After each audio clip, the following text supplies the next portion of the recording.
Listen here, girl. I know you think it's a game, but it is absolutely not. Okay, this is the energy supplement from Just Move Supplements. That's right. It's damn near all gone, girl, and that's because I had to get that energy up so I can complete the workout, so I can give y'all this body, this transformation, get into it. Okay, and I'm done working out now, so that's why we're moving on to the protein shake. Oh yes, it's already in there, girl. It's already made right here. This is the mixture of the banana pudding, the chocolate cake, and the buttercream cupcake. And you really want to be fancy, you can go ahead and add that blueberry muffin if that's what you want to do, girl. But for me, it's these three right here. Okay, you put that with some almond milk, you mix it all up in honey. Okay, your muscles have gained life, new energy, agility. Get into it, okay? Just Move Supplements. Thank you very much. Hold up, Chief. Okay, don't forget about that TLC NutriBurst to get that multivitamin probably, because we all need a little extra. And child, if you want that sea moss that go down smooth, don't come up rough, okay? Get into the TLC Nautica sea moss. Yes, get that from me. And child, if your stomach hurt and you need to move some things around so you can be free, okay, go ahead and get that ISOT down below in the description box. Get it all from me. Come on in, come on in, come on in, now come on in, now come. Sorry, y'all know I'm weird, whatever. Hey everybody, what's up? It's your girl BondyBlue. So let's go ahead. Hey everybody, what's up? It's your girl BondyBlue. Okay, follow me on Instagram and let's get into the video, right? Hey girl, hey. What's going on, everybody? Happy Wednesday, folks. Thank you, Lily Boom Boom, for becoming a member of my channel. It is greatly appreciated. Okay, hey Angela D, shout out to you for the first comment. Okay, shout out to you for being here first. Hey Lisa, appreciate you. Hey Tina. Okay, listen. Simply Telly, Trudy, Brittany Mel, C. Taylor, Jessica, Kamaya, Only One Ja, Kate, Catalia, Catalia, child, hey girl, hey girl, hey now, pretty Mrs. G, okay, just doing a little roll call right quick, right fast. You can see it on the screen, my good girl. What's going on, y'all? So we got a full day of videos today, okay? We're going to do Ratchet Reality. And then after Ratchet Reality, you guys, we're going to go ahead and move on to a BondyBlue show. Because I have some things, that I want to talk about with y'all. Because at first I was like, I don't know if I want to do that. I don't know if I want to do all that today. But then I was like, girl, you're going to have tomorrow off from the ladies' first panel. So you might as well go ahead and just make tomorrow an easier day. So that's what I decided to do. What's going on, Brandy? Hey, y'all. Listen, I love y'all. I appreciate y'all for coming through. I appreciate y'all for being in the videos, in the chat, in the live. I also appreciate my playback people. Okay, listen, you better from Perry. What's going on? Bonjour. Okay, bonjour, mes amis. Okay, listen. Okay, shout out from the UK. Listen, I love the fact that y'all be fucking with me in other countries. It makes me feel special. They're like, oh my God, people love me in other countries. I don't feel like being on camera yet. I'm gonna tell y'all that. I'm gonna come on camera eventually, but I'm not ready to come on camera yet. And also, I don't have on my lipstick yet. So, when that happens, I'll come on camera. Okay, it should be at some point. Love seeing more membership icons next to people's names. Yes. Listen, I appreciate all of my members and my Patreons. I really do love y'all. I want y'all to know, like, real shit, serious moment. Okay. Y'all really have made me doing this so much easier to do, because sometimes YouTube plays with us heavy, and getting my channel snatched and like having videos, be demonetized or, semi-monetized, and you don't know why. And, they constantly taking subscribers away from me. It's honestly like a hard thing to deal with after all these years, which is why I'm so excited about my website. But I want y'all to know that those of y'all that pay for my content, I really, really appreciate y'all. Real shit. Like, thank you very, very much for finding the value in what I do to the point that you feel like I deserve your money. And just know that eventually we will be doing, streamlined to a website.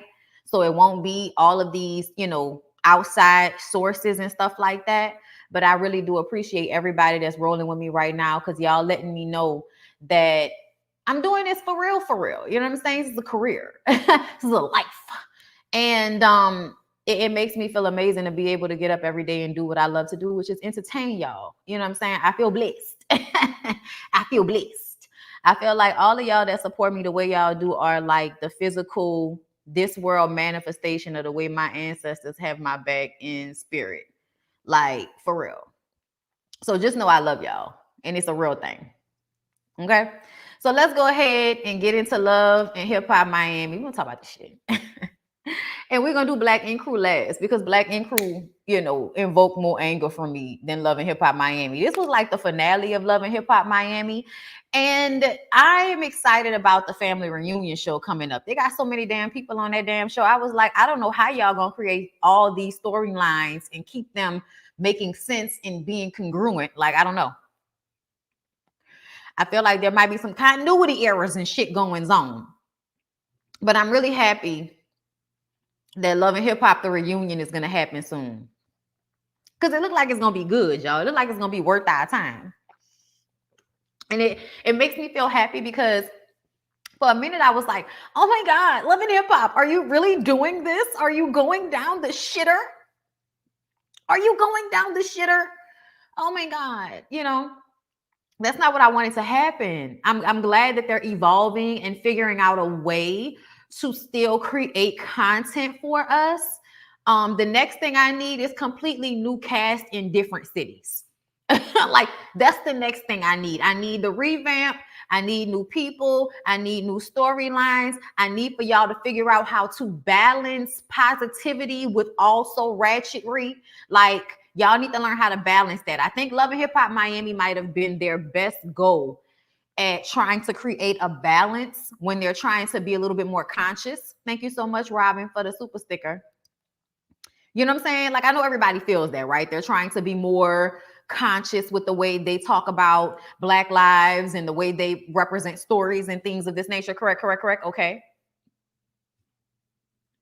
Listen, it's all love, Bondi. After you sung Destiny Child Temptation for me, I had to become a member. Oh, I appreciate you. Child, now you're going to have it in my head. Well, in at the sky, I'm up. It's so deep. I'm a man on my mind. Live my air, what did I see? Listen, I'm not doing it with y'all. I am not doing it with y'all today. I am not warmed up. Okay, but anyway, so I think this show was better. This show was better than Atlanta for me, because I just felt like Atlanta came back and they didn't know how to create that balance in a real way, as far as I was concerned. Miami did a little bit of better job. So hopefully the Love and Hip Hop franchise will come back and not disappear.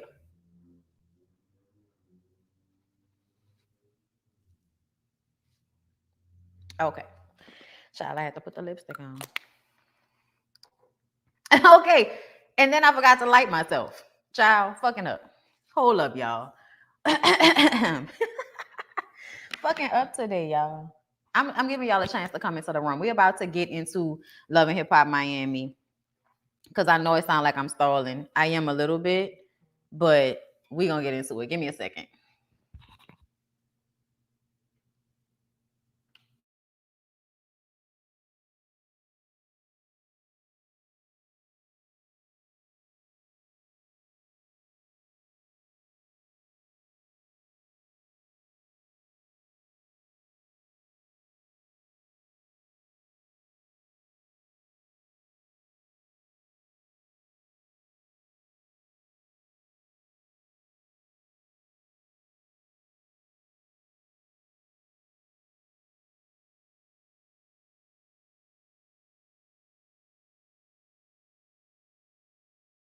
Say sexy boy, you so fly. I just might give you a try. But my man's at home waiting for me by the phone. Sorry, can't get my groove on. I know you see me watching you and I see you watching me. Cause boy, your body's calling, the temptation is killing me. I know you see me watching you and I see you watching me. Boy, your body's calling, the temptation is killing me. Sexy. Come on, y'all. Don't do it to me. Don't do it to me. Thank you, Nia. Thank you so much. Okay, listen. Thank you, Nia Harris, for the super chat, girl. I need to get sound effects. Okay, I need to get hoorays and cheers and shit put in here. Y'all remind me to have that. I have to send an email back to my web designer. Because y'all know I told y'all this website thing is happening. Thank you so much, Nia. I appreciate you. Thank you, Joycica, for becoming a member. I appreciate you guys so much. Okay, so y'all, let's go ahead and get into what happened on Love and Hip Hop Miami. Okay, so Trick went on Drink Champs. And they discussed Beyonce and how Trick felt like he said that I just said that she couldn't sing. There's a difference when people could sing and people could sing. And I just felt like she couldn't sing. And I love the way Nori was like, the people you name, Beyonce can sing better than like a few of those people, especially when he said Alicia. I was like, Alicia? Alicia? Child, Alicia has not been, you know, the best live vocally since songs in A minor, okay? Like, I keep on falling in.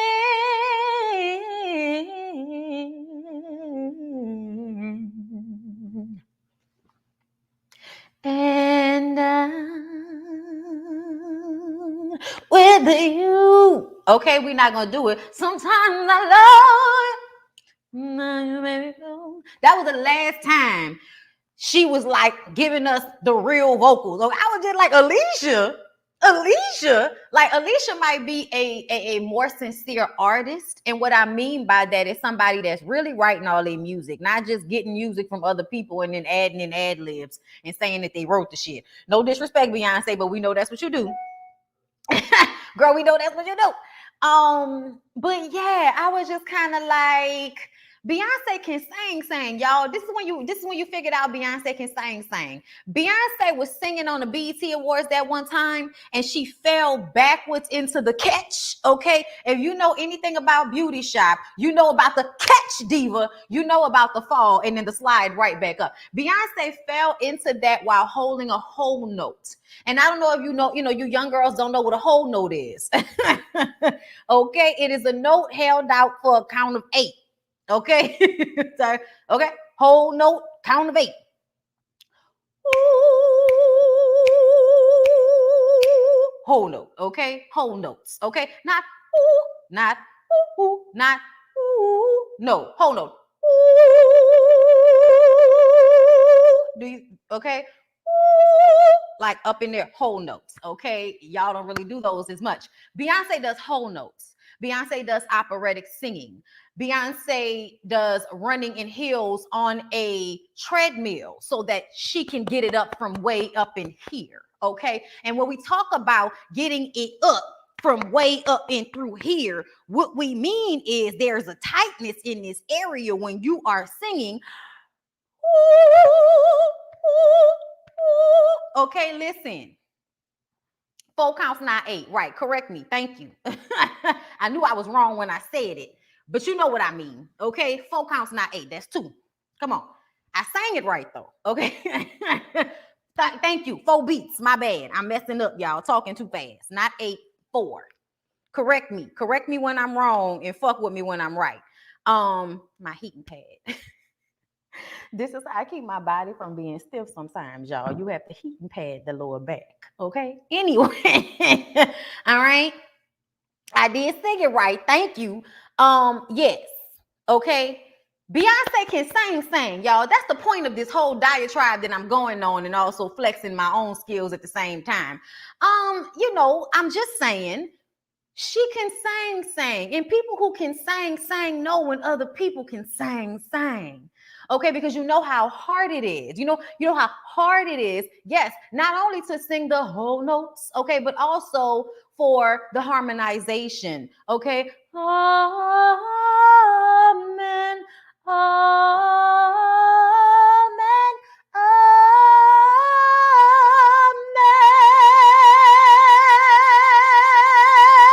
Okay, do you hear it? Do you hear it? Okay. All right. So you know when I was doing, because that was the part, and then everybody Amen. You know what I'm saying? We're the levels, okay? And let's not forget that in Destiny's Child, Beyonce knew everybody else's parts because no, you too high, you too high. It needs to be here, okay? You up here, bring it down here. Beyonce was getting everybody together, okay? Okay, she was getting everybody together vocally. So I don't know what Trick Daddy's talking about, okay? So I don't even know why we're talking about this because I don't know what the fuck Trick Daddy's talking about. And then he went on to talk about ass and eating it, and I was just like,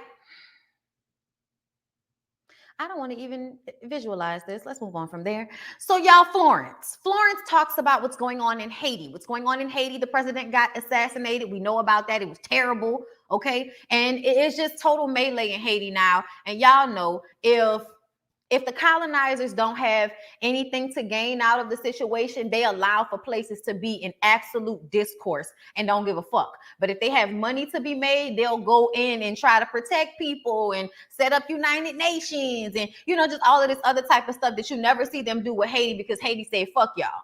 Haiti said, give me back, okay, my independence. Give me that shit. Snatch. And so ever since then, France and England, okay, I feel like have been like holding them hostage basically with the money. And so there's always a situation going on in Haiti. Y'all got to be paying attention to some of these things. Blame the colonizers. The colonizers are still at play here. That is why Haiti is in such discourse. All right. And because of that, Florence is affected.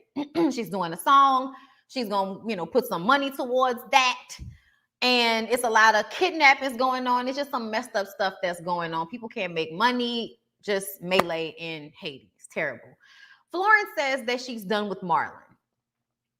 She's done with Marlon after he ate Debbie out on the pool table. Debbie that's probably for the streets. And that's no disrespect to Debbie. I feel like Debbie is entitled to be for the streets until she finds somebody to wife her. Okay, y'all, that's what y'all do that these days. Okay, it'll happen for. But I mean, they say it was all a plan. I mean, did anybody really feel like Florence's storyline was really real? Come on now. We knew what she was gonna do. You knew your husband was a cheater before you came on this show. So you come on the show, you tried to Melody Holt the situation. You tried to like make it honest. Oh my God, I'm finding out that Marlon is cheating on me. You know what I'm saying? Like, no. You knew Marlon was cheating on you. Marlon's been cheating on you. You don't care. You probably do what you do, on the side, and everybody just lives their lives. The Debbie situation, it had to be a setup. Who the fuck is this comfortable having conversations and taping and shit with the girl and ain't no real animosity? It just all was fake. Them trying to fight Marlon, all was fake. And then her saying that she isn't going to go back to Marlon. I'm done. And then her friend was like, girl, you always say you done with Marlon and you always end up going back to Marlon. Like, what you talking about? You gonna go back to Marlon, girl. And then Marlon's friend died. He was killed, and they believe he was killed because they found him like face down, naked, and all of this type of shit. So they felt like it must have something to do with the unrest going on in Haiti. And because of that, it made her feel like, well, I could continue to get cheated on a little longer. You know what I'm saying? Like, I don't have to rush. It's already been happening. Because if she thinks that this friend's death is going to in some way make Marlon a different man than the one he already is, girl, get the fuck out of here. Like, girl, stop playing with us and yourself. I just kind of felt like her whole storyline was fake. I wasn't impressed by the acting. It felt like this to me, Florence's story and Suki's story were so produced. Even though with Suki real shit was happening, They were, for some reason, only covering this fake shit that they were making up. Meanwhile, Bill is in jail, like right now, isn't he? Like, like they were getting arrested. Like all kind of stuff was happening with Suki and Bill, and they were not covering it. And then they would bring up bullshit stuff. Oh, we're getting engaged, happily ever after. He's there for the kids. My Instagram. Where's your mom? What's going on with Tip? Like it was just so much that was going on that they were not covering, and I don't know what's going on, but producers are fucking up. Whoever's storyboarding, you're fucking up. Okay, something was missing there. It was disingenuous, and so is the situation with Florence. Florence situation, I thought when she first came on, I was like, oh, great, real artist. It's all bullshit. It was all a setup. Okay, it was bullshit. Sheila and Ace's story, real. Okay, that's why we like them more. It was realistic to what they were actually going through. Neri and Nori, as fake as they try to be so they can be on these shows, because they're on two shows at the same damn time, they're absolutely still going through the issue that they're going through, because Nori is just the man that he is and Neri is the woman that she is. So y'all will consistently be what y'all are, even though, you know, that showcases problematically, you know what I'm saying? Like for him to be misogynistic, for her to be the constant, you know, damsel in distress bullshit, like that's their situation, but that's what also works for them. So bullshit. Amara's storyline, real. It's telenovela as her storyline is, it's real, which is why we really connected to it. Okay. Jay Lee says they are self-producing. Yes, we often talk about how people self-produce themselves on these shows and how it comes off fake. So then also Trina storylines, real. As annoying as she is, storylines, the things that are going on with her, real. The bitch actually has a problem. I do believe she's actually with Raymond. So yeah, okay. Even though things are, you know, being produced heavily, this is how I'm feeling about what's real and what's fake, okay? And that's why they did a better job, because they had more realistic storylines going on than fake ones, versus Atlanta, which felt like so many fake storylines going on at once and only one or two real ones, versus the Miami situation, which is like the opposite. But this situation with her taking Florence and Marlon, bullshit situation, you were always going to be with that man. Moving on. Alan surprises Amara La Negra by coming to Miami, right? They recovered from the last, you know, situation, but they haven't really been talking. She cries about how he responded to her, you know, do I not, you know, deserve to be the mother of your child? You know, y'all know I just like to talk like Amara. So he says that she could have come to the DR. So this is her fault. After she had a miscarriage, she's supposed to get on the plane and come to see you so you could be there for her. Okay. She says, if he's not going to be a good man for her, then leave her the fuck alone, you know? And I'm like, please do. And it seems like he did, because we all know that Amara La Negra is pregnant with twins right now, right? Did a beautiful spread for People magazine in the DR.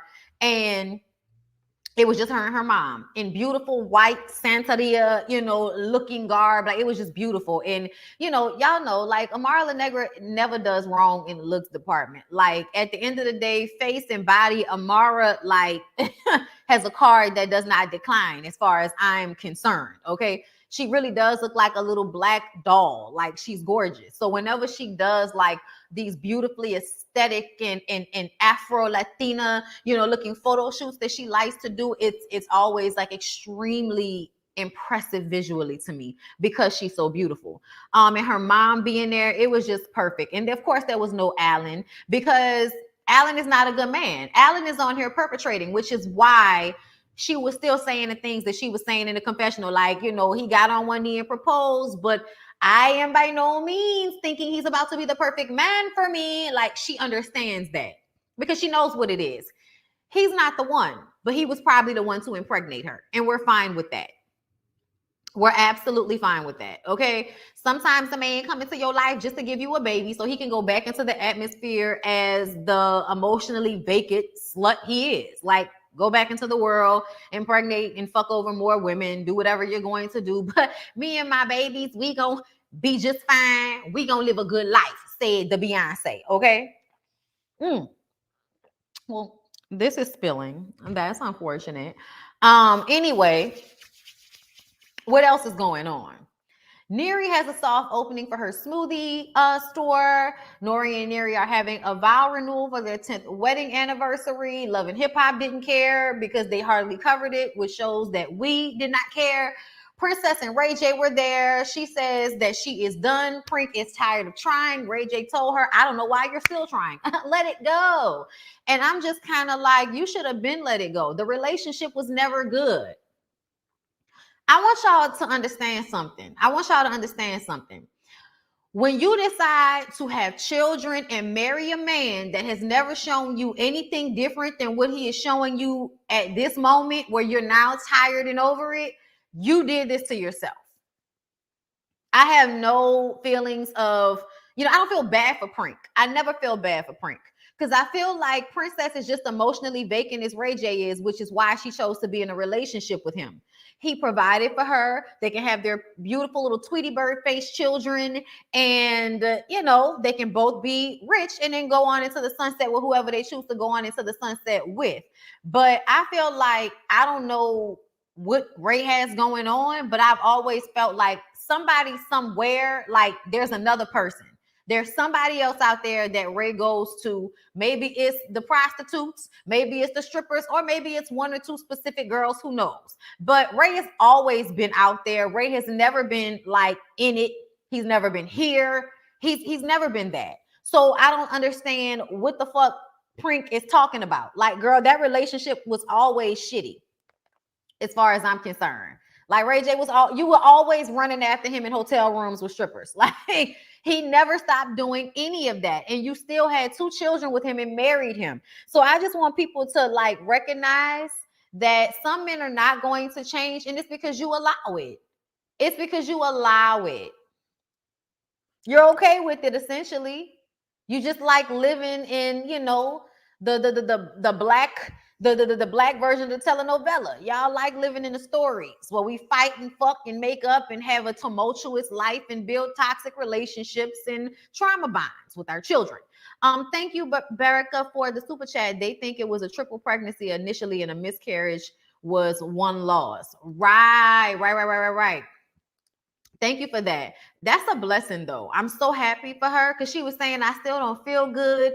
So, the fact that she miscarried 1 baby and she was pregnant with 3, that kind of makes me wonder, like, were you doing in vitro and didn't tell us? Thank you, Terica, for becoming a member. I appreciate you so much. Y'all make sure y'all go and check out the community page so you can see like the things that have been posted in the past for members that you may not have seen before, so you can catch up on them. Also, when the website is created, y'all won't all get access to old videos anymore. Like, I'm going to scrub and make old things, members only access. And then, it's just going to be far less shit on YouTube than there is now. So everybody get ready. Okay. Get your little $3 or more together, because it's not gonna be $1 no more either, like it's on Patreon. So that shit might be cool for right now, but eventually that will go away. So just know that. All right, everybody, just be prepared. Y'all still gonna get free stuff though, of course. But okay, we gotta make some changes. Bobby video chats with his father from prison. His dad tells him he has a lot of fans in the prison. Of course he does. He asks him, why is he reaching out now? He tells him that he regrets not being there for Bobby and that he loves Bobby. And he asks Bobby if Bobby loves him. And Bobby says, I have love for you, but I don't really know you like that. And then he asks Bobby to come and see him. And Bobby says, yes, he wants to come and see him so he can get to know him and all of that. You know what I'm saying? So that they can build a relationship. Here's my thing. I can't help but feel like you only want this relationship with Bobby because Bobby is famous. You only want this relationship now with him because you have something to gain from it. The same thing as Amara LaNegra's daddy popping out of obscurity to be there for her for 5 minutes while simultaneously getting, taken care of and waited on hand and foot and getting his medical bills taken care of. Like, I really am annoyed with the way men can just like throw their children away, come back, throw them, like I'm sorry, but it's just like really obnoxious and fucking tiring to constantly see people have to try to fit around how men carelessly disregard the feelings of the children that they create. It's extremely like disheartening to then watch you turn around and ask him if he loves you. What have you done for that love? You are aware of Bobby. Bobby is not aware of you. It actually made me angry. I did not feel any warm, fuzzy feelings from him telling Bobby that he loves him and he accepts him. Of course you do. What other what alternative do you have here? Y'all are already not in each other's lives. Bobby is living his life just fine without you because that's what he's always had to do. When you were disregarding him, he was crying over your absence. He was feeling the pain over your absence. Now he's a grown-ass man, and your absence is a part of his life. It's a part of his makeup. He no longer really needs you in his life. And now you want to come along now that all the hard work is done and Bobby is successful in some respect. And now, because he has all that, you want to come into the situation.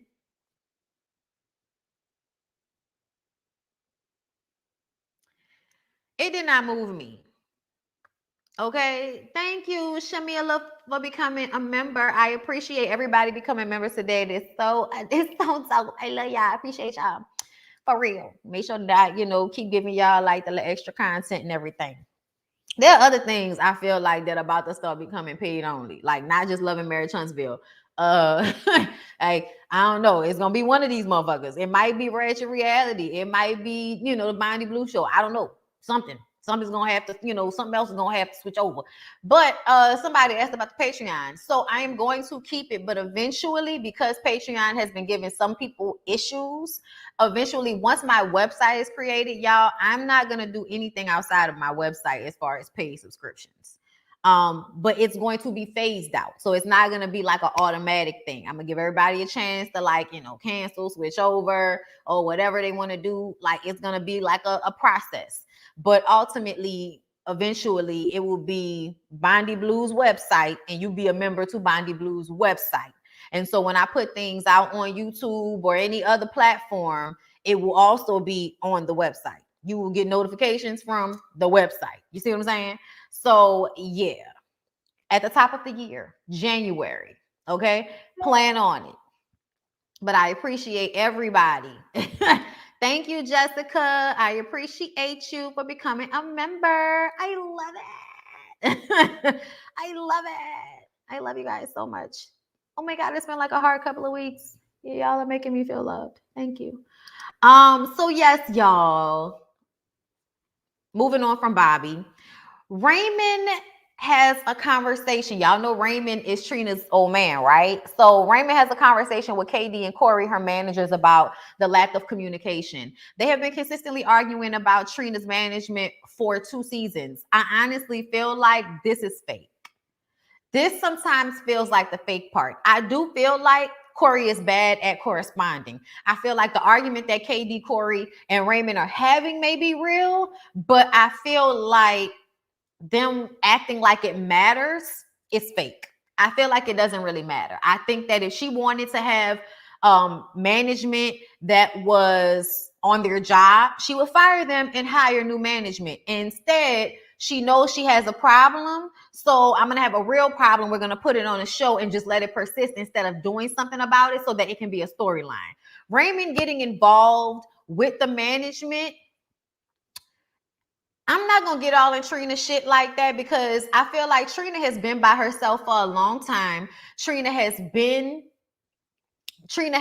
with people before, you know what I'm saying? Like people who have money. So it's not like she could not get her a man who is in the industry, a man who has a lot of money, and who y'all didn't see as someone who was trying to leech off of her or trying to ride her coattail, so to speak. Because I know people may feel like that about Raymond, but I honestly feel like I trust Trina and her boundaries, that if he was that type of person, she'd have weeded him out a long time ago. And I really do feel like Trina is successful, but she's not successful enough for somebody to take emotional abuse from a bitch unless they really love her. Trina's beautiful. Trina, you know what I'm saying? And they do seem to have, like, when he proposed to her at the end of the episode, so she recorded her video for Receipt. Y'all really do like that song. Like, I don't know if y'all know, but I don't need no receipt. I don't need no receipt. I don't need no receipt. I don't need no change. Yeah, I do like that song. That song go hard. I was like, good job, Trina. That's a good one, girl. I don't know about the video. I don't know, but I do like the song, and it is in my favorites currently. I definitely have it as one of my songs that I like to play during the workout. Okay. Listen, which I have to get into after all of the work is done. Cause I was like, girl, we can't do it after. We can't do the videos after the workout today. Cause sometimes Kiara be trying to kill people, and I don't have time for the amount of tiredness. That's why y'all didn't get a video yesterday, because I was so damn tired after the workout. I was like, girl, I need a nap. And then Lyric came home early, so I was like, well, I guess we going to dinner tonight. So videos will have to wait, because I gotta get him when I can, y'all. I gotta get him when I can. So anyway, Trina wrapped her Receipt music video. Raymond proposed to her. He didn't even give her a chance to respond, but she was like, oh my, at first I was like, did she really want this? But the way she kept hugging him at the end, that to me was real as fuck, because I don't think I've ever seen Trina show that type of want for somebody. I've never seen Trina show any type of like real vulnerability, y'all. So when she was hugging him at the end, I was like, yeah, nah, she love him. And to me, I feel like because of the type of personality she is, it's best for her to be with somebody who can be in a subservient type of positioning in some way to her, because of the type of person that she is. Like, honestly, I feel like Raymond probably low-key is perfect for Trina, because he's probably the type of man that has some confidence about himself that allows him to play that position with her. And she can be the person she is without feeling like a man is trying to control her. Real nigga shit. Women in entertainment that are powerful or strong or have some type of like no nonsense attitude about their shit, it is hard for them to find men that can deal with them and can deal with who they are in the first place, right? So when they do get with men, they'll get with a man that doesn't have as much as them, and then people will turn around and try to make it seem like that means something is wrong with it. And I don't think so. Honestly, I feel like even when he was talking to the management, I wasn't as bothered as I normally would be, because I feel like for a long time he didn't say anything. But now that the shit is getting to the point where she's so stressed out that she's passing out, it seems like, he's doing it for the right reasons, versus sometimes how we feel like just be doing stuff to be in control of a woman's shit because they can't get their own. And I don't think that's where he coming from with it. Hold up, y'all.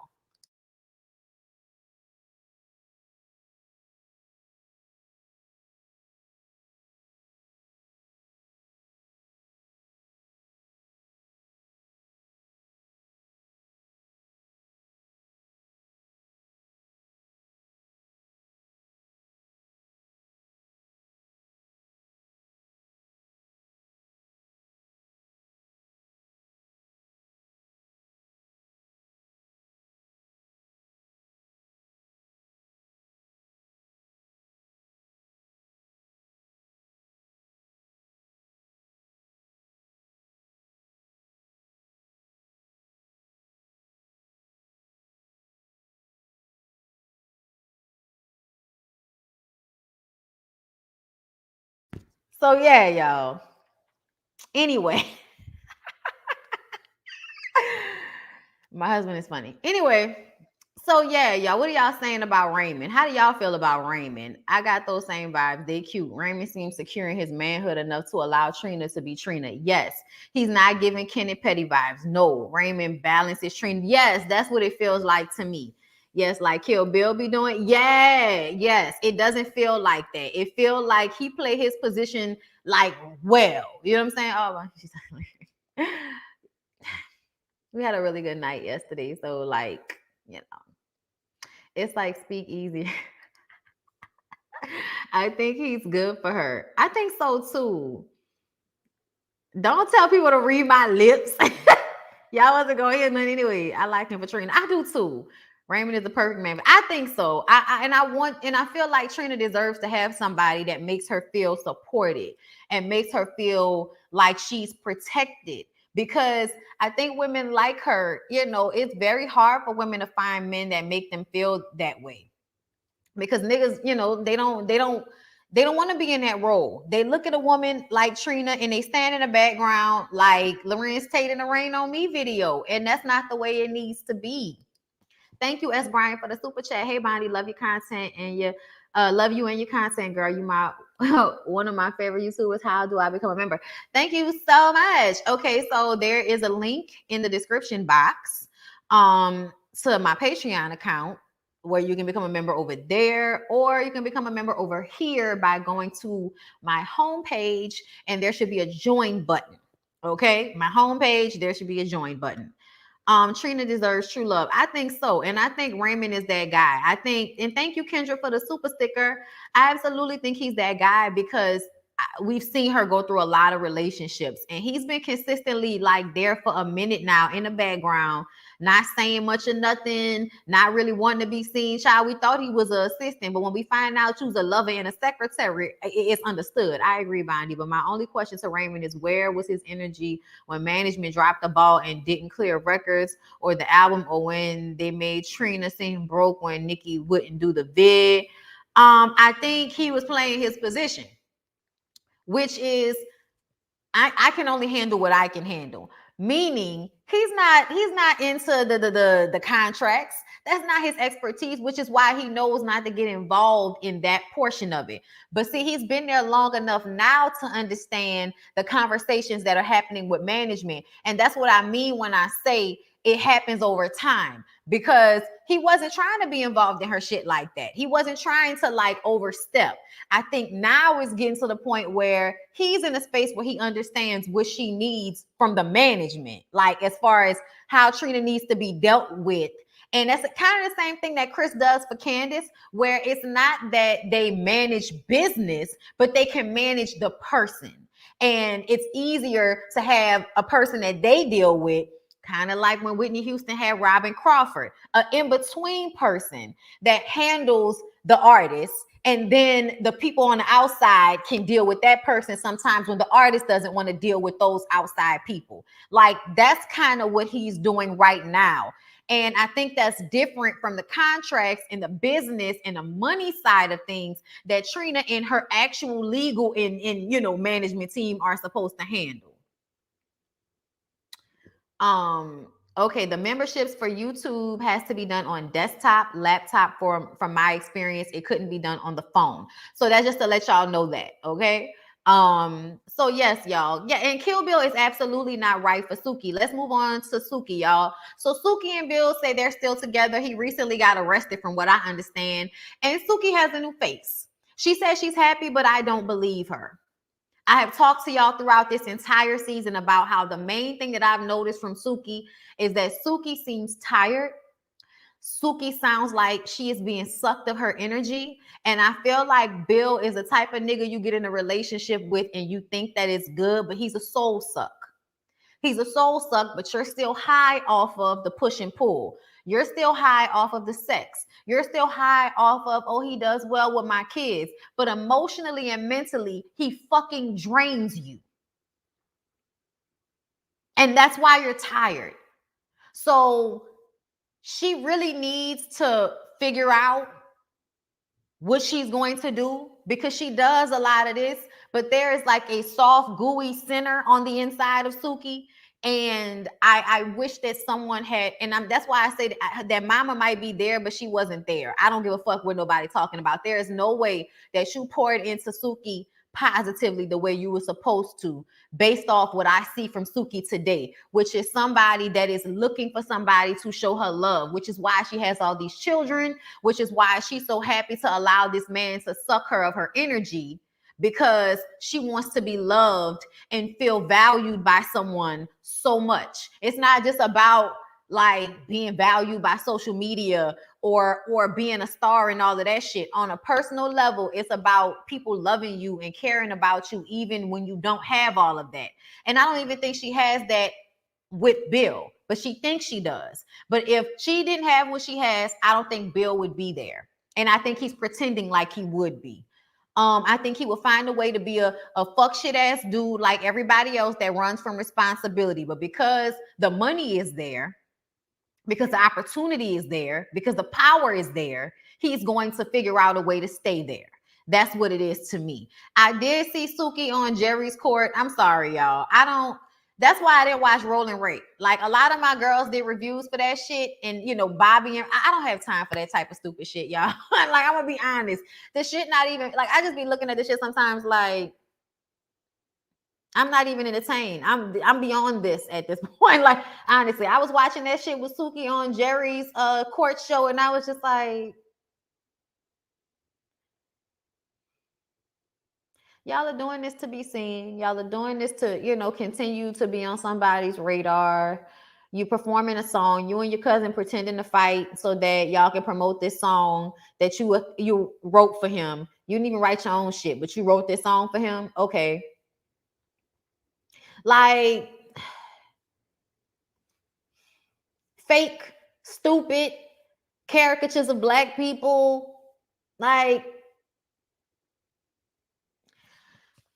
this is why Saucy Santana didn't do the conversation, because Saucy Santana, as funny and charismatic and for play that y'all think Saucy Santana is and all of that, Saucy Santana wants to be a real rapper and a real artist, which is why his friends are real rappers and real artists, because that's what he wants to be. Why would he do the conversation or any of that other bullshit that they're doing if he really wanted to be a real artist? And that's the type of mindset that Suki needs to have. Suki needs to have a better mindset about herself, about the things that she will and won't do. Because right now, my good girl, you're embarrassing yourself.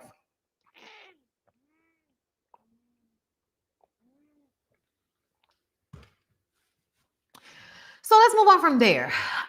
Ace and Sheila are still working it out. We already know they're gonna be okay because they have y'all.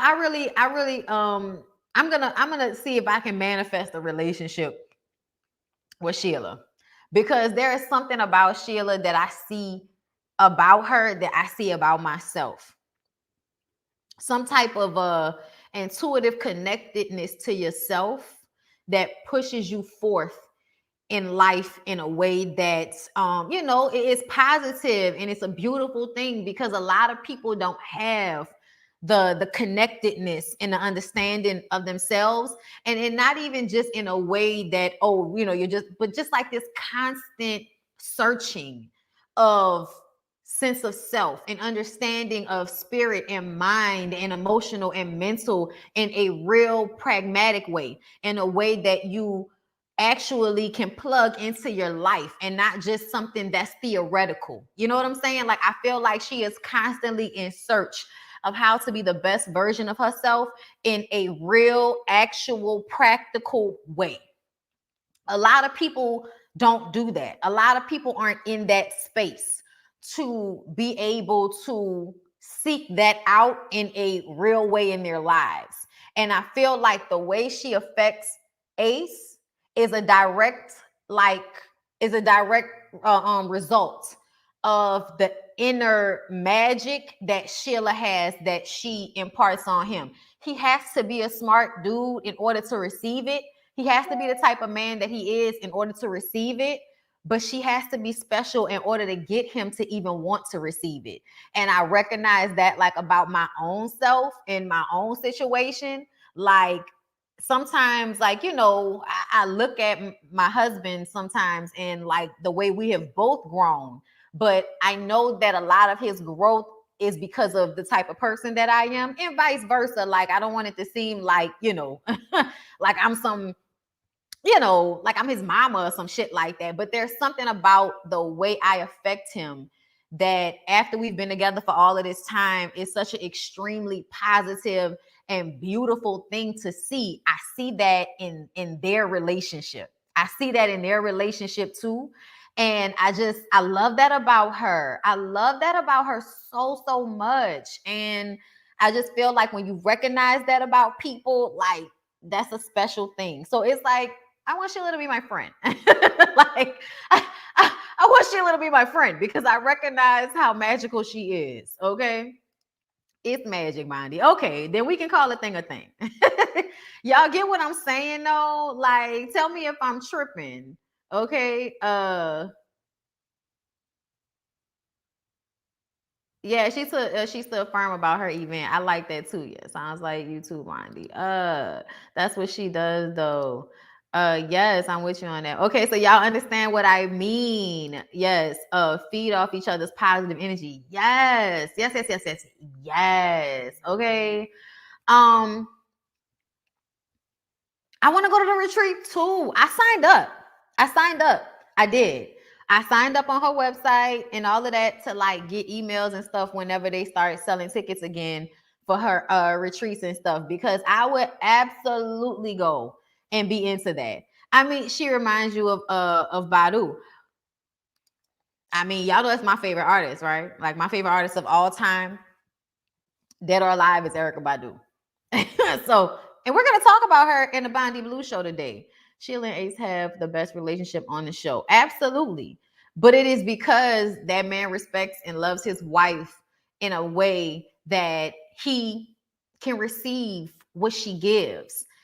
Some of these other men don't value themselves, let alone their women, in a way that they can, you know what I'm saying, be receptive and you know, be who they are supposed to be in this life, versus what Ray J is over there doing, which is like running himself into the ground. Sheila's very calming naturally in her heated situations with other cast members. I like that. Yes, she very much handled herself very well. Princess really did not see the value in having a friendship with Sheila because of her own issues. Yes, she's so stupid. That's why she doesn't have any friends. Like, that's why she doesn't have any real friends, because she is so absent of that magic on the inside that it takes for you to be a better person in order to be able to recognize the blessing being sent to you when you can form a relationship with somebody like Sheila. You know what I'm saying? Because I feel like Sheila is the type of person that energy is, you know, like infectious. Yeah, come on, deep conversations. Okay. No, you're not tripping. Do you consider yourself an empath, Bondy? Yes. Yes, I do. Which is why I am a introverted extrovert, because I have to really protect my energy. I appreciate their relationship on this show. Me too. It needs to be like that type of thing. That's the balance that we needed, you know. Yes, most of the others disrespect their wives. Yes, thank you, Kimber, for the super chat. Come on with the voice. You sounding better than Alicia Keys singing Falling. Oh, thank you. She catching a playmate. Yeah, Asa got Pat Pusla. Yes. Princess deserves to get half of Ray J's money and sue him for child support. Oh, she gonna listen. I don't even think it's gonna be an issue. He can pretend like it's gonna be an issue, but it's not gonna be an issue. It's not. Nori and Neri celebrate 10 years. Princess and Ray are divorcing and she's dating. Florence and Marlon are still together. It ends with Amara taking a pregnancy test, and we know what happened there. So that's Love and Hip Hop Miami, you guys. They will definitely probably be back for another season. Hopefully, they can create even more balance in the story so that we're not annoyed next season. Okay, Love and Hip Hop, I need for y'all need to get it together. I know the pandemic threw y'all for a loop. Y'all were already on the downward spiral. Y'all need to figure it the fuck out. We don't want y'all to go away as a franchise, but if you can't figure it out, sayonara, see you later, sucker. Arrivederci. Don't let the good Lord hit you with show no splitcher. And all of that shit that Michael had said on that one episode of My Wife and Kids. Okay. So y'all go ahead. Yes, we're gonna do a like the video before we get into Black Ink Crew Chicago.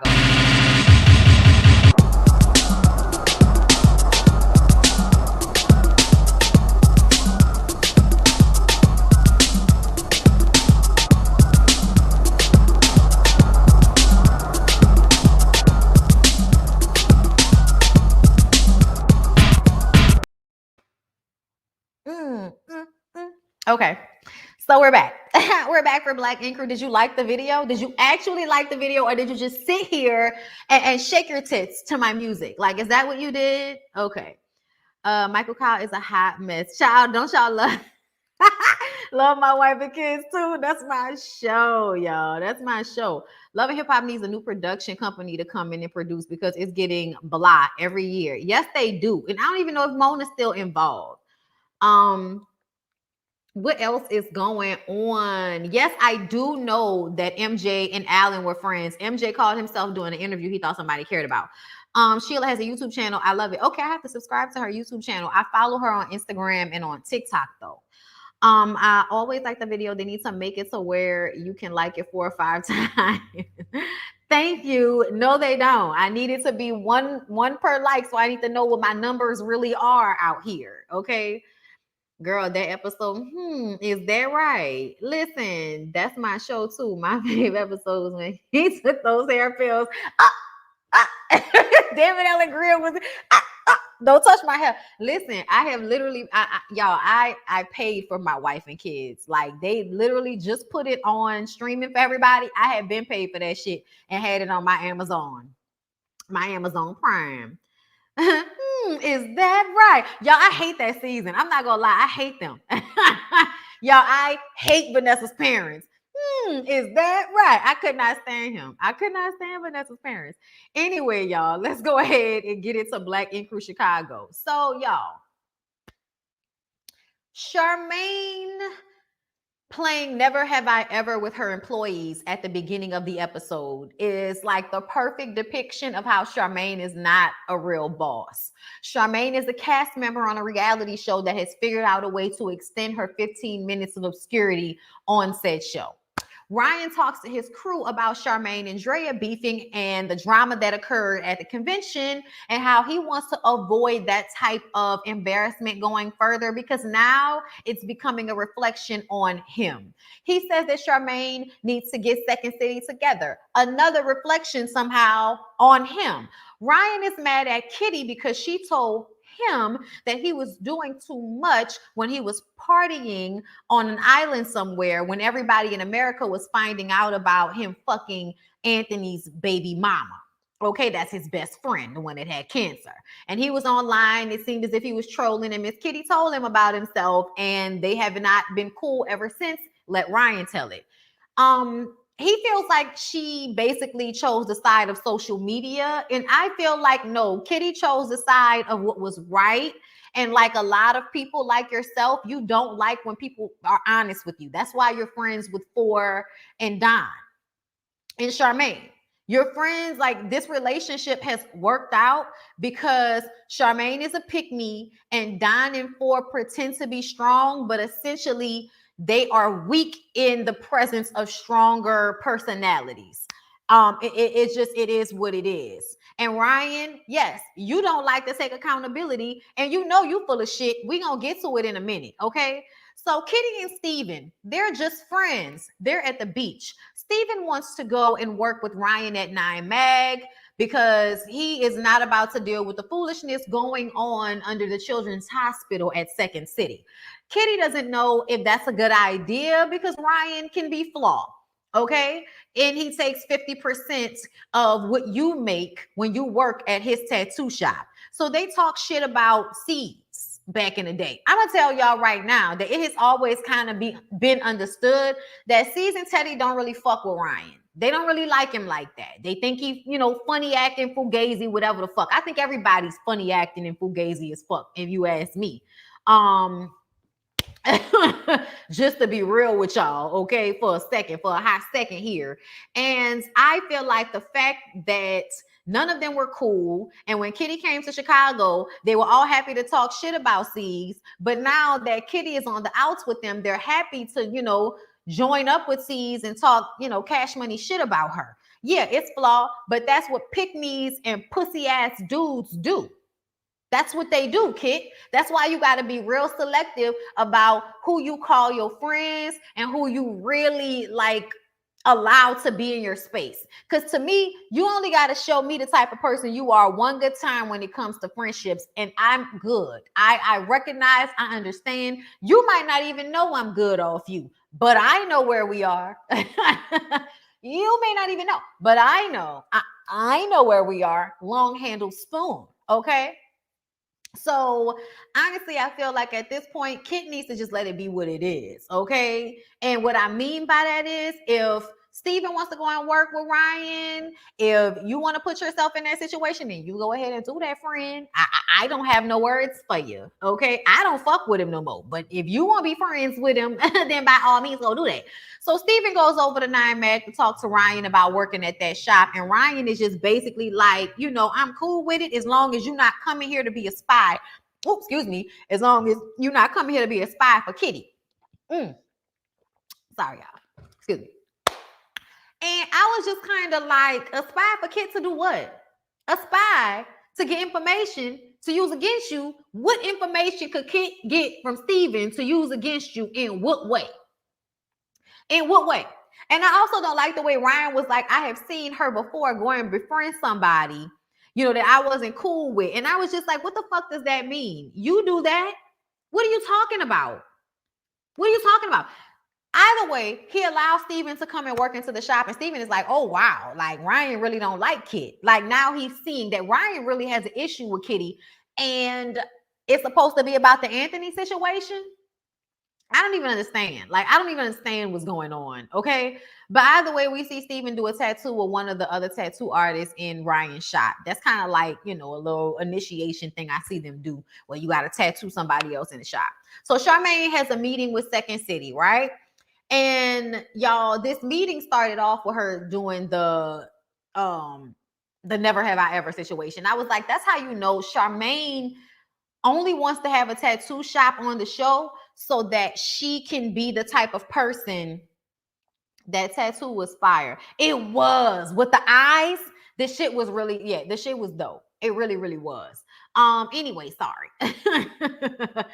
Charmaine playing Never Have I Ever with them. I was like, girl, you really just want to go back to like the first couple of seasons of Black Ink Crew Chicago when you got paid to get drunk and act the fucking fool all day.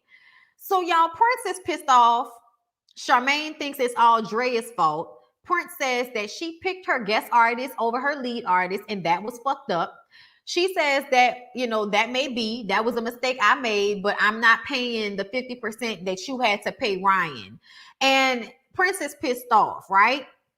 So he walks away. He and his girlfriend, Mariah, go on a cooking class. Apparently, his girlfriend, Mariah, he met her through Charmaine. She's friends with Charmaine. So Prince is homeboy RD, but he's never heard of quiche. Anyway, I'm just saying, y'all, you've never heard of quiche? It's a cheese and spinach kind of pastry situation. Whatever. Y'all know I'm bougie when it comes to the food. I am from New Orleans, child. Cuisine. Anyway, so he says that he's the soul of Second City. And if he decides to leave, then they won't have any soul. That's why they're not popping like that, because they don't. And I was like, Kitty said that it wasn't popping like that because it's a set and it's not real. And the production office is next door. And it is in the basement of a children's hospital. And you can't advertise for it to be Second City. That's why it's not doing that well. Because it's not meant to do that well. And then when he was spelling it with a C or a K, I was like, sir, learn words that start with a letter Q. Like, if you don't know about quiche because you never, because you haven't eaten it, I need for you to know about quiche at least because words that start with a letter Q. White man can't jump. Rosie Perez. She went on. No, y'all don't. You nigga don't be knowing these 90s movie references. She went on Jeopardy with Alex Trebek. God rest his soul. And she had to, answer words with a letter Q. She had been studying that the whole movie. Words with a letter Q. Okay? What is a quince? Okay? It is a French recipe, which is why I know what it is. Like, honestly, we have La Madeleine out here. I don't know if y'all have La Madeleine all over the place, but we have La Madeleine here, and La Madeleine sells quiche. Also, y'all know New Orleans is a French colonized city. So we have a lot of French cuisine here. We also have French pastries and French, a lot of French influence in New Orleans because we were at one point colonized by the French. and the Spanish. There was a fire. But anyway, long story. Know your Louisiana history. Moving on from there, y'all. Charmaine goes home and says that all the yelling and finger pointing that Drea and Kit were doing at the convention was like so embarrassing. And it's the reason why people feel like a Black woman-owned tattoo shop won't be successful. And Prince is super angry with her. But, you know, let's be honest, let's be real. He was working at the shop for free during the pandemic, okay? For free. So he should be grateful and not complaining to me about playing him as a, you know, a side order at the convention. He should just let that go. You know what I'm saying? And y'all, I told y'all, didn't I tell y'all, how do you pronounce? Oh, croissant. Croissant. Okay, give me a ham, egg, and cheese croissant. So anyway, y'all have La Madeline in El Paso? Child, love me some La Madeline. Especially child, they used to have a pasta. See, what happened was, see, my auntie Diane's sister, and see, it's the family friend, but you know, so Diane's sister worked there, okay? She worked there. She used to cook, okay? Monique used to be in the back cooking at La Madeline, and then we would come in and they would like give us this nice setup in La Madeline, you know what I'm saying? And so she used to like cook up this pasta with the broccoli and the chicken. I need to go to Texas and be like Monique. Okay, so can you make the pasta from La Madeline's, bitch? Let me come out there. Okay, I'll buy dinner. Okay, but one night, can you please make the pasta from La Madeline's, Monique? Like, Diane, tell Monique I need her to do that. Okay, I know you're going to talk to her at some point this week. And I know you're going to watch this video. Diane, please tell Monique I want her to make that pasta she used to make when she worked at La Madeline's. I'm sorry, y'all. In my life. I'm sorry, y'all. Anyway, back to Charmaine. Y'all, I really don't even want to get into Charmaine that bad because I feel like I'm about to read Charmaine out of her bad wig. Like, not only does she feel like she didn't do anything wrong, but for Neek to sit in the bed with her and say, oh, so he's not mad at Drea, he's mad at you. He doesn't work for Drea, Neek. Drea is not the shop owner. Drea is not the person that sent him over to Nine Mag where he had to pay 50% of his tattoos because Charmaine was too scared to tell her two guest artists that they asses needed to go over there. Like that, hello. And Prince, let's talk about the reason why you didn't defend Drea, because you didn't want to make too much noise and upset Charmaine because you weren't paying $1,500 in booth rental. I said that last review. I said that in my last video that I felt like the reason why he didn't have Drea's back is because he wasn't really paying what he was supposed to be paying. He's getting off scot-free. And now that you see the girlfriend Mariah, who couldn't wait to take him out on a date and show him the appreciation because he's been doing so good. So she wanted to take him to a cooking class. I was just like, oh, I see Prince. Prince is a bum nigga. Like, no disrespect, Prince. You probably do make nice little money tattooing and all of that shit, but something makes me feel like you were always looking for somebody to be responsible for you. Because I keep remembering when that lady was there to get her tattoo and you were totally irresponsible about the way you handled not showing up to tattoo that lady. But Neek works on my nerves because Neek is not honest with Charmaine. Neek, would you have allowed for your business to be ran the way Charmaine is running Second City? I think not. So the lack of accountability is bullshit to me, sitting up there talking about, oh, he not mad at Drea. How can he be mad at Drea? Drea paid for her own booth. Back when her and Charmaine were cool, she was helping Charmaine by paying for half of 2 booths so that Charmaine could fit all of the artists at her shop. She's the boss, remember? Her shop into these 2 booths, but she only paid for 1 booth. And y'all are sitting up here acting like this was Drea's problem, this was Drea's fault. No, this was Charmaine's problem, because if Charmaine was truly a boss, then she would have paid for the 2 booths under Second City, and then Drea would have had to figure out what the fuck she was going to do. But see, then Charmaine would have had to know what she was doing. Charmaine did not know what she was doing. So you sitting your ass in this bed next to her and not holding her accountable for not doing what she was supposed to do is really, really infuriating to me, Neek. Shut up. So roundtable discussion about the issues with the cast of the show. Thank you, Jonah. I like Drea. She's about her business. Me too. Thank you. And I honestly feel like they should replace her with they should replace Charmaine with Drea. But they're not going to do that because they formed this fake family shit that they have, which is not really a family at all. It's a relationship of convenience. The thing that happened, okay, I'm gonna tell y'all what happened. So what really happened is that Charmaine made herself valuable by getting on WGCI. When she got on WGCI, she made herself valuable as someone who can do free advertisement for whatever businesses Ryan, Don, Ford have going on, right? So them being tied to her is really just them keeping in the back of their mind, this is somebody that really wants our approval. So we just be nice to her every now and again, show up for her every now and again after we disrespected her for all these years. And whenever we need something, we can go to Charmaine, and Charmaine will, oh, that's my brother, I'm gonna do whatever for him. Like, even though I fucked him, he's my brother. You know what I'm saying? That shit she tries to do with Don Ford and Ryan, it's all the same energy of, I want to fit in with the clique. So I want to fit in with the clique. So we're all going to just, have this relationship as a matter of convenience so we can all be on the show together. The problem is that the show no longer makes sense. Okay, I'm gonna tell you why it doesn't make sense. Because Ryan thinks that he can have the original cast on here to be the storyline and then keep his actual tattoo business out of it. You can't do that, Ryan.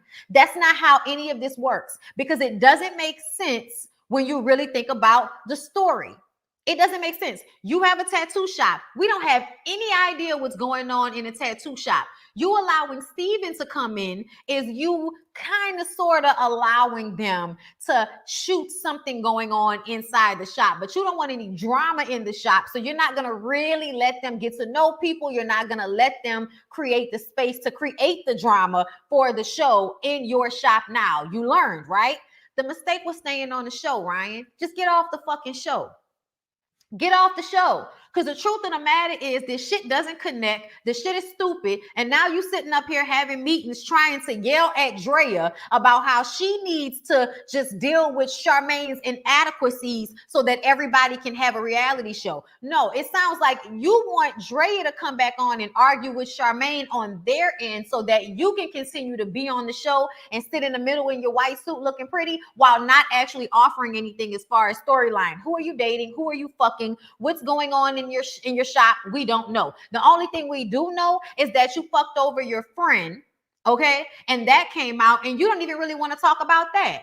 And then you're going to go to therapy and all of that, and that's great, but we haven't really got a lot of that either. And we haven't really seen the growth from that either. So at the end of the day, this scene was stupid. Kitty being there. I'm not saying Kitty shouldn't be on the show, but what is Kitty there for? What is Kitty there for, y'all? It doesn't make any sense. That's the problem. When a reality show starts becoming just a reality show to the point that the relationships and what's happening isn't even organic, it's like there's no point. There's no point. And this meeting was stupid just based off that. But at least you guys could have held Charmaine responsible for her inadequacies. And that's not what you did. You got Drea on fucking video chat so you could yell at her about how she should be showing respect to Charmaine because Charmaine is a shop owner. And we're going to ignore the fact that you do agree with the fact that Charmaine doesn't know what she's doing. She doesn't have respect for tattooing. She doesn't care about the culture, and she didn't educate herself on what she needed to do in the first place. Prince, let me direct my energy towards you. Let me tell you something. You have been skating through getting by on what these women have allowed you to get by on. So Charmaine allowed you to work in Second City during the pandemic for free. The shop, the people, Child Not Bravo, VH1 Child, whoever the fuck production, they allowed for you to do that, right? Okay. All right. I'm sure Charmaine's name is on the shit. So anyway, Charmaine allowed you to work there for free, right? Okay. That was Charmaine doing her part, helping you. Drea was paying for half of the tables at the convention. When you need help, when you need somewhere to stay, you go by Drea. But then you want to turn around at this table amongst these men, proving how much of a pick-me you are, to say that that's why a Black female-owned tattoo shop can't work out because they get their panties in a bunch and they're upset about personal shit when we're talking about business. Prince, that is not the reason why the business is not working. The business is not working because Charmaine is not a real businesswoman. She was an assistant that this show gave an opportunity to get on a radio show. And in order to stay on the show, she bought a shop. And now she's trying to put y'all in the shop and be a boss and exact revenge because she didn't like the way she got treated when she was the assistant. And so now she's doing that to everybody else. People hate, like, nobody, I can't stand bosses like Charmaine. Somebody treated you like shit when you were an underling. So instead of treating your underlings better, you show up and be the exact same shit that you hate. Okay? Stupid. But either way, it's fake. And Prince, you have not been responsible for yourself this entire time, but you have the nerve to get up here and act like this is about women not being able to do something. Sir, it seems to me that Drea is very much on what she's supposed to be doing. Like, her tattoo business probably is doing better than yours. Okay? She didn't need to be on the show in order to be successful as a tattoo artist. That's why she left. That's why they're having a conversation via video chat. Because sis was like, this shit is stupid. I'm about to go back home where back to where I was before. Because the show does good publicity for her and what she does, but she doesn't need it. Prince, you obviously aren't on your shit the way you're supposed to be, which is why you need this shit, which is why you were caping for Charmaine, because Charmaine was helping you. And you're friends with Drea because Drea also helps you. And you want to turn around and make this about what women can't do? Nigga, you can't even take care of your damn self. You can't even handle all your shit your damn self. Because if you could, then you would have been the one going in half on boots at the convention so that you wouldn't have been left out. But that's not what you did. You've been skating through, trying to find women who care enough about you to help you or give you a leg up in some manner. And now you want to turn around and tell those very women that they can't handle their business because they're women. Boy, fuck you. Boy, fuck you. You don't even handle your own shit. You should be in charge. Why are you not in charge of the girls?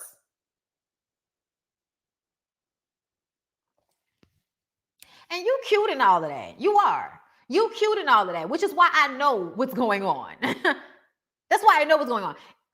Girl, Prince, sir, get it together. Anyway, moving on from there, okay?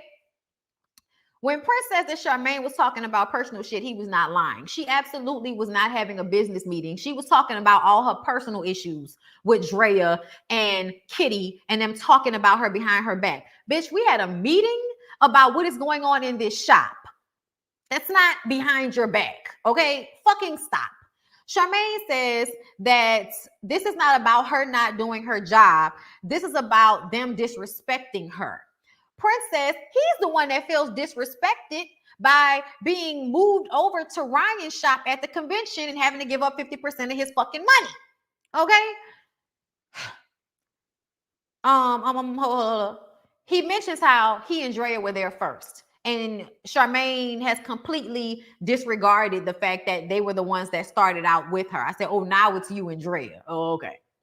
Drea says that she would rather be friends with Charmaine than work for her because she doesn't know how to separate the two. And she says that she knows, and this when Charmaine is like, oh, you want to talk about keeping business from pleasure, or you want to talk about doing too much? Charmaine is like, I know what you've been doing, Drea. When she said that, I said, Charmaine, how old are you? What are we doing here? Are you a business owner, or are you a catty little bitch that can't win the argument? So you want to bring up some shit that is of no consequence to what the fuck we talking about right here. And the fact that Ryan and Don and everybody sat there, and even though they said that that wasn't what we were here to talk about, somebody should have checked you, and nobody did. Nobody did. She turns around and says that she knows that Prince's car has been parked outside of Drea's place for the past few days. Y'all, you threw Prince, who is dating your friend, under the bus to hurt Drea. And now you're trying to hurt Prince because Prince was being honest about the fact that you were not handling business the way you should. and you can't seem to understand that you're the problem here. They're talking about you not handling business, and you're talking about them fucking as if that matters. Drea doesn't even work in your shop anymore, so what does it matter if she's fucking Prince? You gonna bring that up talking about, I'm gonna let you tell my friend, I'm gonna let you tell Mariah, I'm gonna let you tell her because I know she out of town, so I'm gonna let you tell her. Charmaine, fuck you.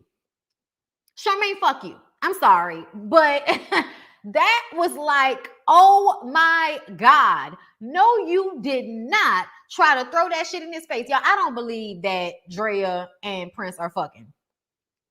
I don't know why, because I feel like, they're both attractive, but something feels like Prince be needing some place to stay because Prince is not on his shit the way he's supposed to be. And for some reason, Drea sees him as a friend and helps him sometimes. To me, it sounds like he ain't have nowhere to stay because the girlfriend was out of town and she was like, well, you can't stay at my place if I ain't there. So he went and slept by Drea's house until the girlfriend came back. And the girlfriend probably knew about it too. Just like he said, she already know what's going on because I got my own thing going on. When he said that to me, it sounded like Prince didn't have nowhere to stay. And Drea probably gave him a place to sleep while old girl was out of town until she came back. But I don't think they fucking around because Drea was like, oh, girl, like, I guess. And it doesn't even matter. It doesn't even matter. He just started dating your friend. He shouldn't even be in a monogamous relationship with that girl if he just met her. Like, girl, what the fuck is you talking about? Like, they didn't have nothing to do with this. You are such a child, Charmaine. It's ridiculous. Like, you absolutely need Neek's flaw ass in your life because if you did not have him, girl, I don't know where you would be. I don't. When it comes to taking care of real shit, Charmaine is the type of person that I feel like just does not take care of business, like just in general. In general, a person that will let huge things fall through the cracks because I just forgot and I'm a goofy bitch. Whatever. Ryan is preaching about being a crew, but Kitty feels like he hasn't been upholding that same standard. And when she asked him, do you feel like you've been upholding that? He was, I feel like I have. Do y'all feel like that? Charmaine was like, I feel like you have when it comes to me. Girl, shut up. Shut up. Pick me ass bitch. Ain't nobody talking to you. Okay, look. No, you haven't, and you know you haven't. You know you haven't. You know you flaw, Ryan. What are you talking about? The way you sat there and screamed at Kitty because she was on the side of Anthony or on the side of the public who felt like you were throwing subliminals his way when you were online partying and acting like it was of no consequence that you fuck your best friend's baby mom like while he was going through chemotherapy, you old fuck ass nigga. She says, I feel like you was throwing subliminals. He says, y'all, I'm hungry. He said, I talked to the dude and he didn't have shit to say in my face. So who the fuck cares about subliminals? I'm like, Ryan, the fact that you even talking to her like that. And Don knew he was fucked up for talking to her like that because Don then gets him up and out of the room and walks him out. And he calling her a goofball and all of this shit. That's his way of not calling her a goofy ass bitch. That's what he wanted to call her. They want to call her a goofy ass bitch. So, Don is seeing that Ryan is getting out of control. So he gathers him and takes him out. That's what Don does. Don is security. If you are about to act out of character and you're going to embarrass us and let people know how, bitch ass we really are, because they're a bitch ass nigga clique that masquerades as like real men. That's what they do. They masquerade like they are men of real integrity and all of that. And then you see them do like these bitch made ass things, like talking to women the way Ryan did. She asked him, okay, so what's the problem? And he said, you the one that thought. I said, wait a minute. All she did was ask you what the problem is, and you started screaming. Something is wrong with Ryan. Ryan, if you have to go to therapy because you a fucked up individual and you know you a fucked up individual and one of your friends says that you was being a fucked up individual, why are you holding that against her? Because you need all your friends to be yes men like Don and Ford, correct? Also, I feel like a lot of you niggas don't like hearing honesty from a woman. Y'all love to devalue women and make it seem like women are just like crazy or thirsty or just some derogatory negative thing to invalidate when a woman is being real and honest with you and you don't want to accept it. Kit probably was holding you accountable. And because you didn't want to hear that accountability coming from her, you decided to be like, oh, fuck her. She's not falling in line with the way everybody else kisses my ass. So fuck her. She's a goofball. That's what it felt like to me. And yes, Charmaine is the real goofball. Charmaine is the real goofy bitch on the show, just so we're clear.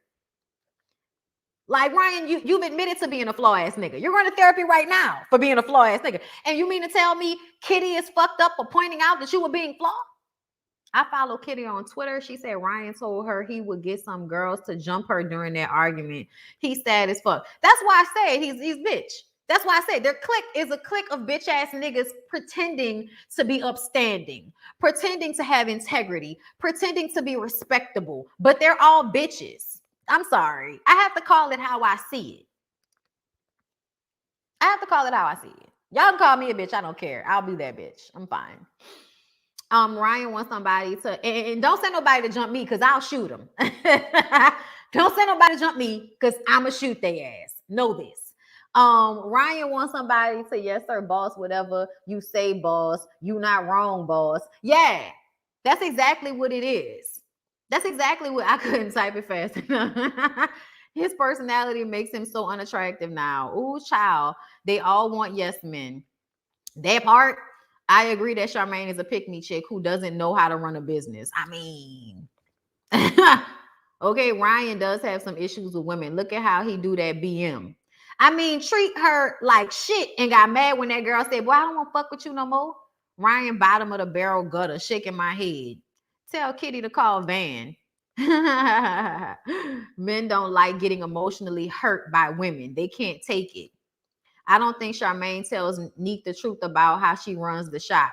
He know what's going on. Charmaine deflects to keep from holding herself accountable for her not knowing how to run a business. We know Bondi gonna. I'm just saying, y'all. I'm not fighting anybody at this point in my life. I'm too old for that shit. Ryan is a trashy man who doesn't know how to treat women. It's because he doesn't respect his mother deep down. What is the issue there? Was she not there at some point? I'm calling the Better Business Bureau on Charmaine and Ryan. Y'all, my skin is still peeling, but I'm almost getting back to my beautiful self. I'm almost getting back to my beautiful self. Y'all, my skin has been attacking me. Child, wherever Anisha at. Listen, these are the times you miss Van because Van used to stay calling people, calling people out. Okay? Not the BBB, not the Better Business Bureau. But does anybody know what Ryan's mommy issues are? Because we see his mom there. Assault charges not worth it. Ryan needs to grow up threatening people. He ain't shit. He ain't shit. Being pretty don't mean nothing. All it means is that people allow you to be fucked up a little bit more than they do people who are less attractive. That's really like the pretty people. He has pretty boy, privilege, pretty privilege. I think Ryan still has some issues from his sister past, and we know he does. But go to therapy and get over it, my dude. I'm sorry, but people die every day, B. Like, why do you get to be this terrible to everybody? Like, what is this? You are beautiful. No way. Oh, thank you. I appreciate y'all.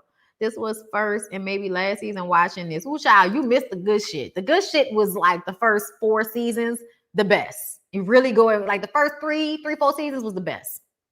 Van and his girl were jokes. I miss them. I really do miss Van and Jen. I was like, who is Vanisha? Oh, Van. But Charmaine has to know she's wrong. Like, she can't be that oblivious. It's a possibility. Ryan's mom was probably mourning her daughter and not emotionally there. Right. How old was he when his sister died, though? When Kit pulled out the tampons? Yes! I was like, she's like, girl, I don't know what's wrong with him, but here goes some tampons because he on his period. Okay? People gonna think I'm on my period. Bondi, you're beautiful in your own way. Oh, thank you. I don't know what that means, but I like to feel like aesthetically I am beautiful as well. Like, no, I'm shallow. I want to be aesthetically beautiful as well. On the inside mostly, but still, nobody likes their rapping to be ugly. Van Hand stay up to date. That's why you won't fight. He might be gay. You think? Who, Ryan? Nah, I don't think so. As a kid, I think she left them with their dad. Abandonment issues. Bondi said she's gonna be posted on the front porch with a desert eagle in hand. Listen to me. It appears like him and his mom are close. I know, but it's probably after him and Trina. I don't think Ryan Mother was always in his life when he was growing up. Aha. So is Ryan stuck on the same age when his sister died? Nova passed when Ryan was how old? Oh, I'm not allowed to use trauma to torture people, so he's not allowed to use it to do so either. Okay? He's a whole broad out here. Remember when Van and Jen was gonna get married? Child. They was never gonna late teens or early 20s. Okay, it's been a minute. He was grown because he said his sis gave him money to start his shop. Okay, so he wasn't a teenager. Okay. So yeah, no, that's not why. The sisters, I don't think the sister's death is why. I'm gonna tell y'all the truth. I think it's something that goes further back. I wanted Ryan to tattoo me, but not after this episode. Child, I've always wanted him to tattoo me, but I decided against it because I talk too much shit to let you stick a needle into me. Thank you though. Kitty was funny for that. She was. Bondi, are you reviewing 911? No, not any longer. I stopped doing shows that, I feel like was just not, no, I'm not, I can't. And I've already done scripted TV and I kept All American and I'm doing Queens. We talk about sisters every now and again. And also games people play every now and again, but it's mainly Insecure, All American, and Queens. And then games people play and sisters are kind of like just high level subject matter. But yeah, my stomach is growling. I need to eat some yogurt. I haven't eaten anything. I've been drinking coffee all morning. That's what I usually do, y'all. I don't like working out with food in my stomach. I don't need no receipt. Why is this dripping? Okay. Anyway, Ryan is so misogynistic. That's maybe why he acts like that. He might like. I don't know if he like men, y'all, but I definitely feel like he's a misogynist. Man, you look good. Thank you. I said my skin was attacking me. Ryan said a couple of seasons ago why he had issues with his mom. I think when he first introduced to his sister had Pat. Right? What? I think. Yeah. Okay, Van was drunk in Vegas, right? She died when he was in his early 20s. Okay, he slept with his best friend's BM. Yep. I think Ryan has abandonment issues. They say his mom left and his dad would tell him not to let her in when she knocked on the door. Oh yeah, he got mad anger issues towards women. He's extra mad at Kitty because finding that Steven reminds him of why Kitty ain't answering for him no more. Oh, y'all think that's why? Y'all think that's why? He has guilt because he was supposed to meet her.